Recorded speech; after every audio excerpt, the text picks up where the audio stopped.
அனைவருக்கும் வணக்கங்க. நான் திடீர்னு நடந்து போயிட்டுருந்தேங்க. அப்போ பார்த்தா பாதை மேலே என்ன கத்தரிக்காய் முளைச்சிருக்கு அப்படின்னு பார்த்தேங்க.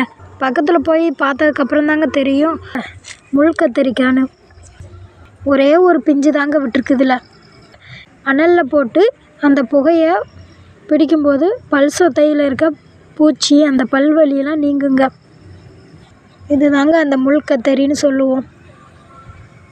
இங்கேயும் பிஞ்சு இருக்குங்க, நிறைய பிஞ்சு இருக்குது பாருங்கள். ஆனால் அந்த செடியில் முள் நிறையாவே இருக்குது. இது எடுக்கிறப்ப பார்த்து எடுக்கணுங்க.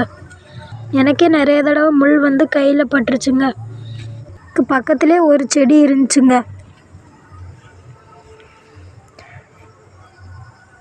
இது பார்க்க அப்படியே கத்திரிக்காய் மாதிரியே இருக்குதுங்க.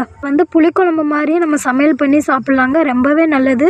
சளி இருமல் உள்ளவங்களும் இதை சாப்பிட்லாம், குணமாகும். நாட்டு மருந்து கடைகளில் இந்த கண்டங்கத்திரி லேகியம்னே இருக்குங்க. அதை வாங்கியும் சாப்பிட்லாம். சளி இருமலுக்கு ரொம்பவே நல்லதுங்க.